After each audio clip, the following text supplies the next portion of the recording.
So good morning, everyone. Welcome once again to our weekly broadcast, Thursday, 10 a.m. John and I are up early this morning at it, excited, enthusiastic to be once again back sharing with you. Good morning, John. How are you? Good morning. Good morning. It doesn't feel that early.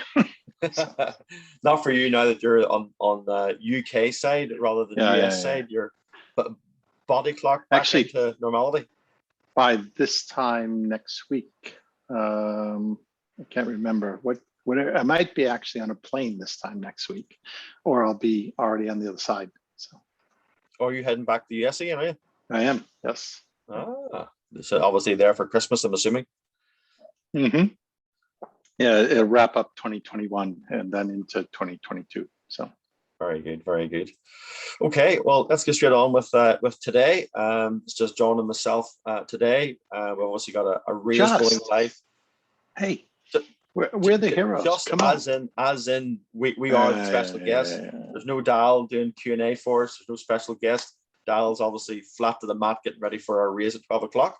And I enjoyed a few days minus my phone. For those of you aware of my phone being stolen in London, but just for John's benefit, I've definitely gone back to the right side. I'm back on a nice Samsung.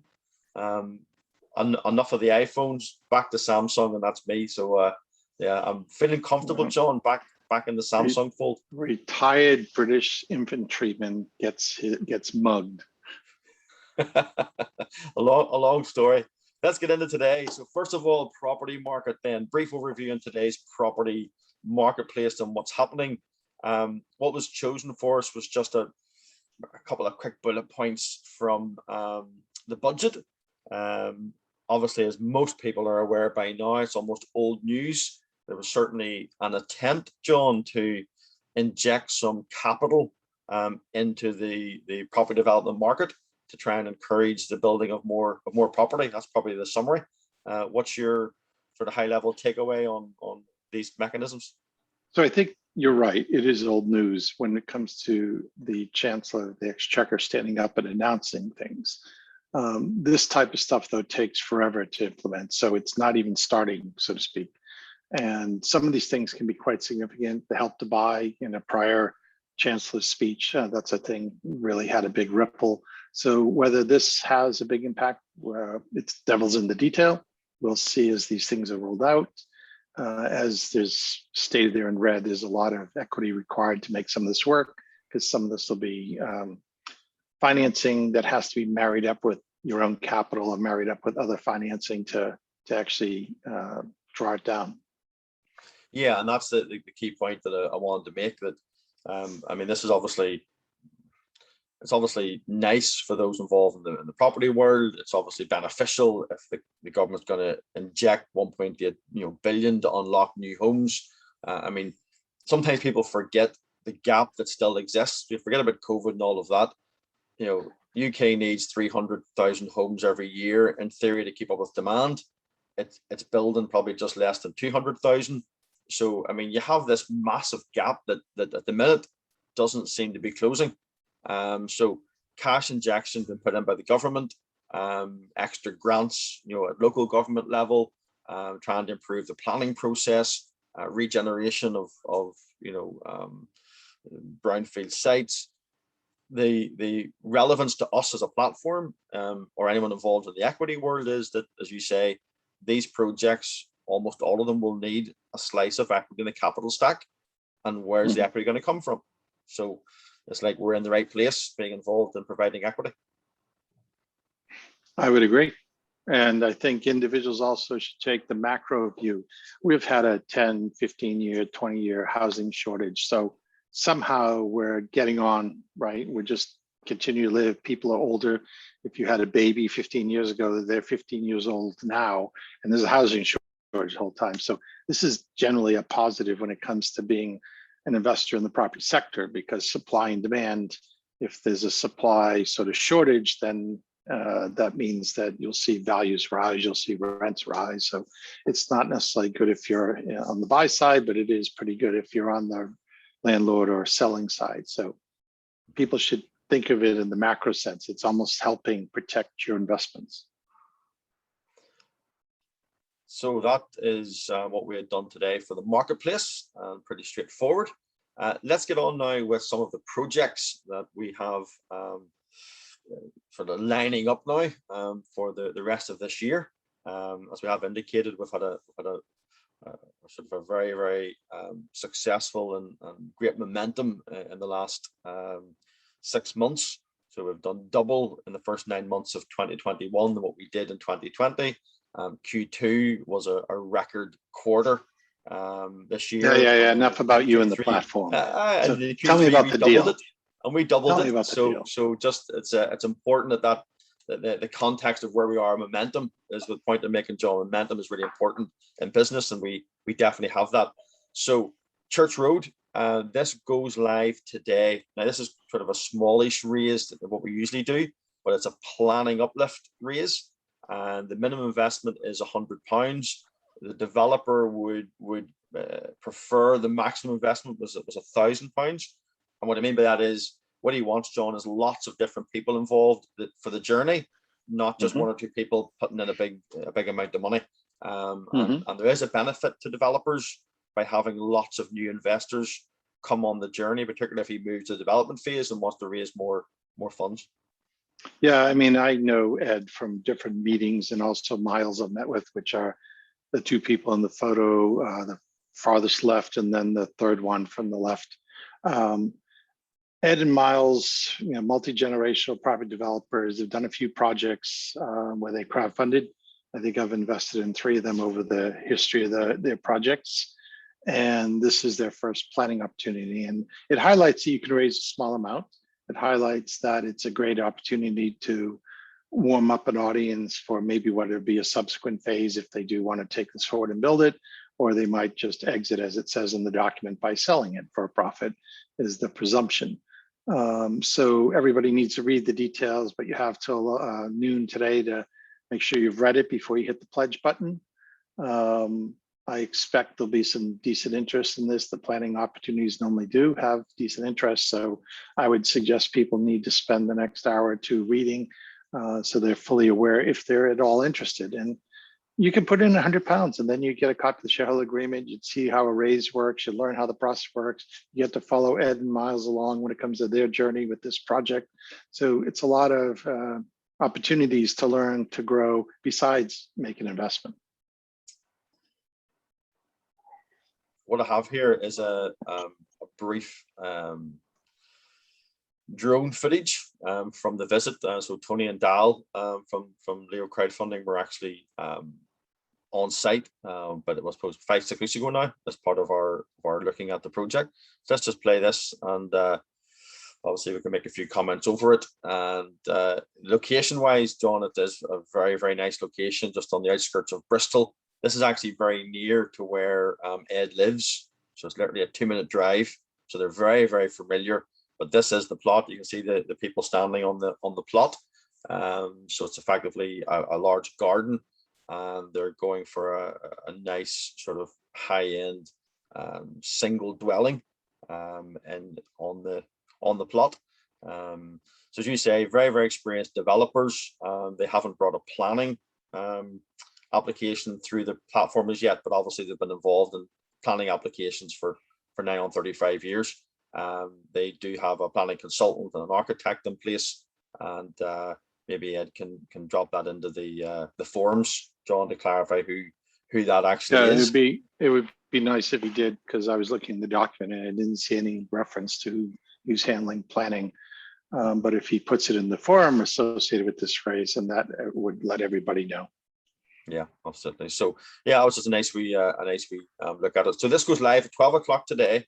As John indicated, there will be, because it's a small raise, and the fact that it's planning, and the fact this is now the third raise that Ed and Miles have done on the platform, then there'll be interest in this. So if you're interested in this project, you want to be watching the totals at 12 o'clock. It may well fund quite quickly, so that's up to you if you want to be involved in it. Read the information and get any questions you have answered, and you'll be able to make your decision and take your action. Dal is on standby if anyone wants to reach out to Dal. you can get him by email, and he'd happily give you a call and answer any questions you have, or stick it in the forums. So that's the one today. We are currently onboarding a new project for Hitesh and Creation Tech. This is Denby Homes in Surrey. It's a 150K raise. It's a development project. It's a barn conversion. You can see the picture there at the top there of a barn, and 3 terraced houses and a bungalow. So this is being prepared as we speak and will be launched in due course. And then we're also preparing a raise for Target 5. This is the Aldwick Road project down in Bognor Regis. It's a mixed-use HMO conversion. Target raise 200,000, and this is very much in their sweet spot, John. What they do, they do some refurb, maybe add some value with some extra units or some HMO units, and usually sell. Sometimes they keep, but this is really their bread and butter, which you're quite familiar with. Is this one, I haven't seen the documents for this, is this one going to be refurb and sell, or are they going to try to hold this one? At this case, it's a buy and sell. Okay, very good. And I was just thinking in my head, so Miles and Morgan started with crowdfunding before your platform even was open, so they did some prior to your platform. Between those two, they've done 3 raises. This is, I think, the 4th. We have Andy and Tina here who are on their 3rd, if I remember right. And then Tash and Creation Tech are also on their 4th, I think it is, with the one you had in the prior slide. So we're definitely starting to see some repeats, which also as a cash investor, I've invested in a number of these deals, maybe not all of them, but I think almost all of them. It's good to see the same people that you've gotten used to come back, and it's good to see money from their projects to come back or completion. I've gotten paid out on 1 or 2 projects already, and others are getting closer. So this idea that I'm sort of reinvesting, building momentum, having engagement with people that I sort of know, like, and trust as much as I can know, like, and trust someone that I'm passively investing with. Yeah, that's a very good point as well about the payback. It should be worth mentioning that for these 3, Target 5, Creation Tech, and Ed and Miles with the Beaumont Homes, all 3 of those have previously raised projects in the platform, are very close to payout. So certainly in the next 2, 3, 4 weeks, we anticipate that they will all have had projects that pay out, which will line up with another project that they're going to be launching on the platform. So if people want to, back them again, they're welcome to. If they're happy to take their ROI and go somewhere else, that's their choice. Yeah, as an investor, next 2 or 3 months payout to be fine, and if it doesn't perfectly line up, that's okay, because the returns have been strong. So I like to back horses that I'm comfortable with. So if I have to wait a few months for their next deal, that works for me. Yeah, absolutely agree with that fully. Okay, so the Ask John segment, which is this is proven popular, John. This is proven beneficial, and people dropping us in different questions. So we have a deal, and now we need funding. Yeah, the big problem in property sometimes, knowing how to raise finance. What can and can't we say when we have a deal and need to raise capital? So I'm guessing that someone that perhaps is relatively new to the property world, but yeah, what's your comments or your steer you can give them? So this question, like others, are literally submitted by people at different meetings or things, or sent in. And this is a fairly common question, or at least the philosophy behind this question, which is they found a deal and now they want to raise the money. Is a little bit of a sort of twinge in my side that, okay, you should have probably been doing some things to line up investors ahead of time. And you have to keep it legal, but if you wait till you already have a deal, now you're really under pressure. And when you're under pressure, you start to make bad decisions. So I'd like people to be engaging. I'd like people to be thinking through the process of how to raise money and how to find investors and how to get it through the process legally before they find a deal. But if you already have a deal, then it's a matter of getting all your information together. It's a matter of getting it submitted to a platform if you're going to try to raise it publicly. It's difficult to raise it privately because there are definitely some FCA regulations you have to comply with, and you can't just blast it onto Facebook or LinkedIn or whatever. That leaves tracks and that could get you arrested. It has happened before. It's not common, but it is common that if one of your investors is unhappy and they want to turn you in, that might be when the FCA takes the strongest interest. So you're setting yourself up if you don't do it in a legal way. And I would suggest that people should be trying to chicken and egg, warming up an audience, know, like, and trust, building relationships before you find a deal. When you find a deal, then you work with those people. You've already, said hello to them. They know who you are. You know who they are. However that works. And again, there is this big overlay of regulations. So there is, though, as a follow-on to this question, something David will bring up in the next slide.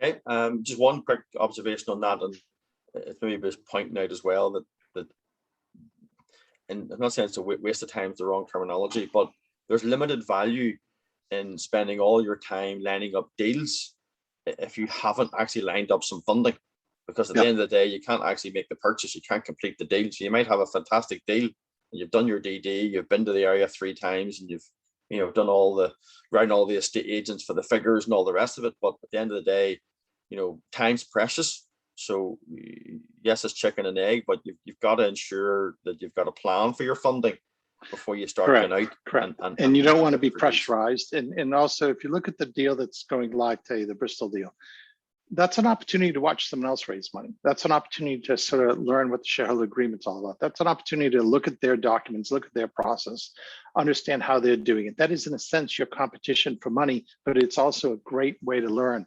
If you don't even want to invest, that's fine, but you can still learn a bunch of things. You can sign up and read the documents, all the rest. If you do invest, you get the shareholder agreement. Well, that's a bit more about learning how you're going to do this for yourself.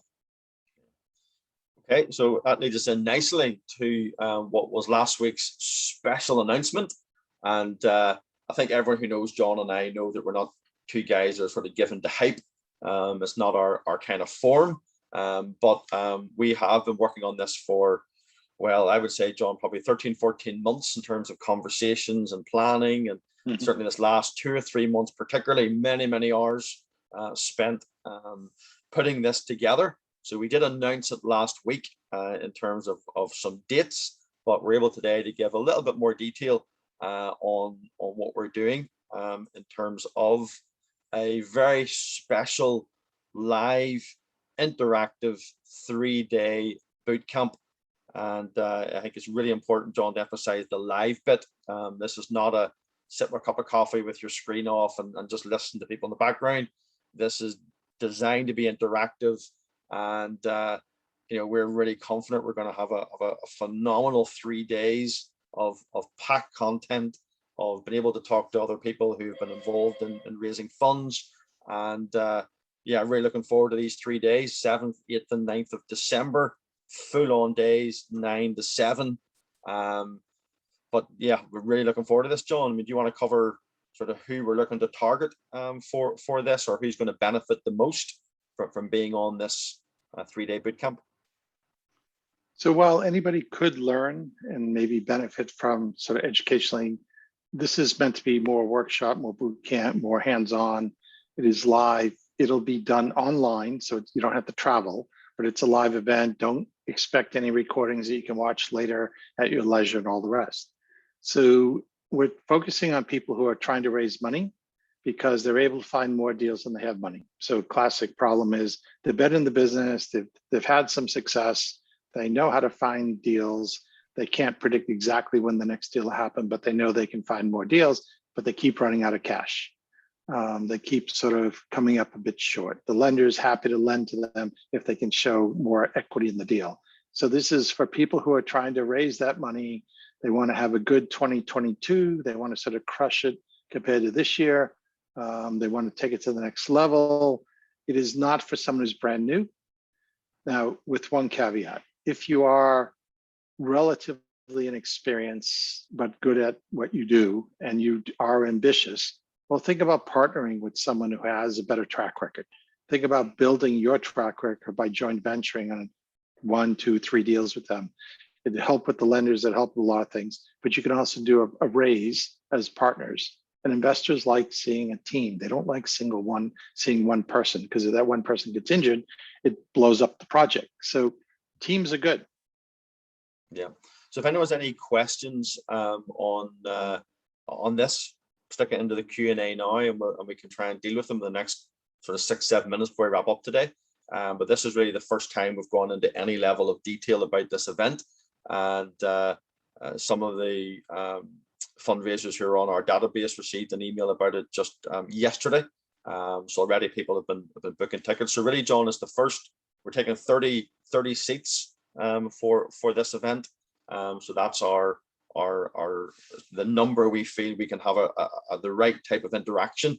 If you have any more than that, then we lose that sort of one-on-one type small group context. Yeah, we'll cover the booking details in a second. What I wanted to highlight. I'm slightly different than David in that I'm a little bit more comfortable with the tech, so I could easily see more than 30 people if there's that demand. But at the same time, there's an arc, there's a success path, there's a success arc, and there's certain key steps to raising funding.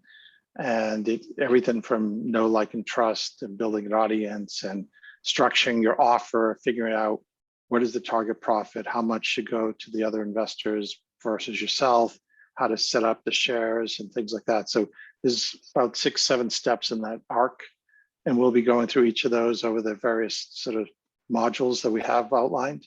And the idea is after you're been through the 3 days, you're pretty much ready to submit a raise document to the platform for approval.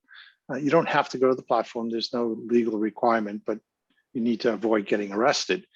The point is, though, that if you want to raise money on an industrial scale, as I call it, which means publicizing it, building your brand, and getting the message out there, you have to be FCA compliant. So we're going to actually go through literally what needs to be in the document, who you can approach, when to approach them, what social media messages.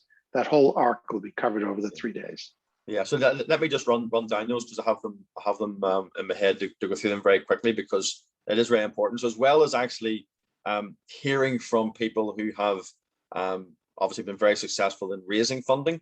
Now, obviously, there'll be a slant towards crowdfunding, because it's obviously, John, I believe passionately, it's a great way for fundraisers to raise money.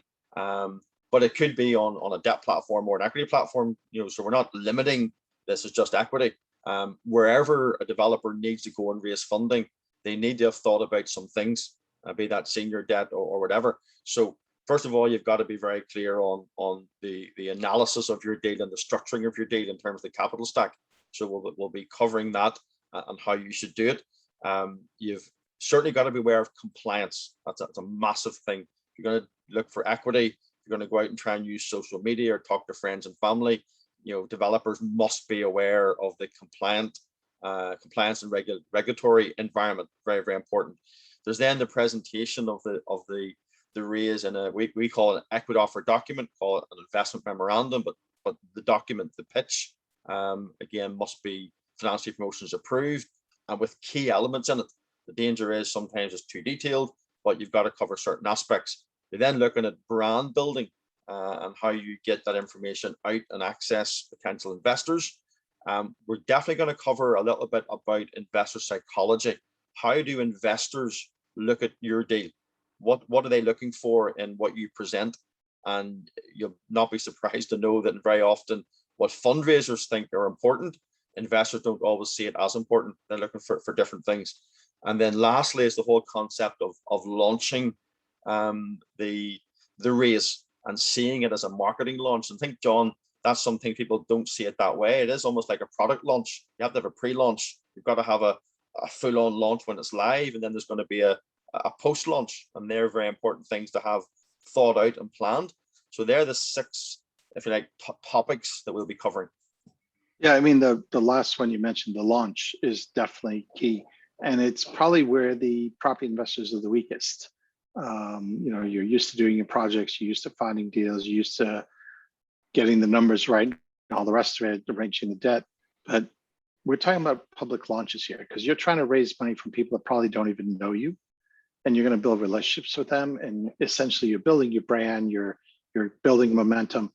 And every raise you do is actually helping with the next raise. It's building that brand, it's building that track record. So the better you do a launch on this raise, the better the next one goes, and the more you have an audience for the next one. And it's, as I like to say, whether David likes this or not, if you're only ever going to fund one deal, I think crowdfunding is a big waste of time. It's actually about building a business, building a series of deals, building momentum and success, and what I would say is industrializing your process so you can scale up. If you only ever want to do one deal, it's like, just do it this traditional way. Save a bunch of money from a day job, get a loan from a bank, and then be done with it. Okay, so in terms of the actual booking then, so the booking link is on the screen there. You can see it, raising-funding.com, and you can go there and you can book your ticket. So we are currently in the super early bird section. This actually ends tomorrow night at midnight, 12 o'clock, 12 a.m. or whatever it is. So midnight tomorrow night is when the £97 super early bird ticket ends, and then there'll be a period for an early bird at £197. So the full price ticket will be £297, and that's the full 3 days of the boot camp, say from 9 in the morning to 7 in the evening, with some gaps, plenty of interaction. Times will be pausing where you can actually work and jot down some things that are relevant to your raise that you may be considering or working on, and also hearing from people who have been very successful in different parts of that journey. So that's really I think the key thing is, John, we want people to realize that at the end of the 3 days, they will have almost like a first draft, or will have prepared the bones of a raise. They might need to go away and add some flesh to it, but they'll have something tangible after 3 days that they can then take and progress to a raise. I agree, and I also want to highlight that ideally you're not trying to raise money for the deal you have right now that's on a tight time frame and all the rest. Ideally, you're thinking the whole of the 2022 that you're going to be raising for multiple deals over that. So look at however many deals you've done in the last 12 to 18 months. If you could have unlimited funding, how many more deals could you do? If you're really good at finding deals, great. And if you're not so good at finding deals, then maybe you need to partner up with someone who has more deals than has money, and you can help bring the money to them. So this is going to be the bones of a deal. If you have that, great. But if you don't have that and you've already finished a few deals, we can basically create a case study off of the same material. And that way you're sort of greasing the sled, you're getting things ready, you're getting through the compliance process and quite a bit of what necessary, because it can be done with the case study, it can be done with the raise. But the point is, about 60% in my estimation of what is necessary for every raise is repeated each time. Who the team is, what the track record is, and all of that information. And there's a bunch of vetting behind the scenes that has to happen. Well, all that can be done off the back of this exercise. Yep, fantastic, John. Thanks for that. And as I said at the start, you and I are not sort of the characters that hype things up just sort of artificially and superficially. It's not our mechanism. But I mean, we're both really confident of the value that this 3 days is gonna add, even just from your point of view, of your background, your track record, what you've done. There's got to be huge value in spending 3 days with us, given our track record and property and what we've done. So there's the link again. For those that feel there's a benefit to you, then you can get on. You've got till tomorrow night midnight for the super early bird at £97. You can click the link and go through there. If you have any questions, obviously reach out to us. We'll be happy to answer any of those questions. So that is us, right bang on time.